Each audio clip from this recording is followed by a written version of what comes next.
കൂത്താട്ടുകുളം നഗരസഭയിൽ അവിശ്വാസ പ്രമേയം ചർച്ചയ്ക്കെടുക്കാനിരിക്കെ കൗൺസിലർ കലാരാജുവിനെ തട്ടിക്കൊണ്ടുപോയെന്ന കേസിൽ പോലീസ് കേസെടുത്തു. CPM കൂത്താട്ടുകുളം ഏരിയ സെക്രട്ടറി, നഗരസഭാ chairperson, vice chairman, party local secretary എന്നിവരടക്കം 45 പേരാണ് പ്രതികൾ.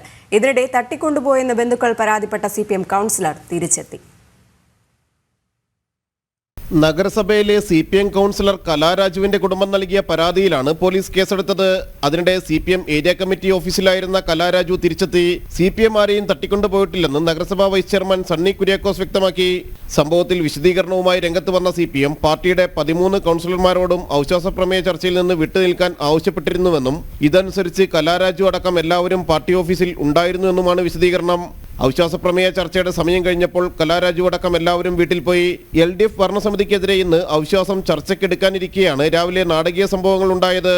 പോലീസ് നോക്കി നിൽക്കെ CPM കൗൺസിലർമാർ കലാരാജുവിനെ തട്ടിക്കൊണ്ടുപോയെന്ന് UDF ആരോപിച്ചിരുന്നു. തട്ടിക്കൊണ്ടുപോയതായി പരാതിപ്പെട്ട് കലാരാജുവിന്റെ മക്കളും രംഗത്ത് വന്നിരുന്നു. ഇവരാണ് പോലീസിൽ പരാതി നൽകിയത്. പാർട്ടി ഓഫീസിൽ നിന്ന് വൈകിട്ടിറങ്ങിയ കലാരാജു ആശുപത്രിയിൽ ചികിത്സ തേടി. ഇവർക്കൊപ്പം മറ്റു CPM കൗൺസിലർമാരും ചികിത്സ തേടിയിട്ടുണ്ട്. LDF 13, UDF 11, സ്വതന്ത്രൻ 1 എന്നിങ്ങനെയാണ് കൂത്താട്ടുകുളം നഗരസഭയിലെ കക്ഷിനില. ജനം, കൊച്ചി.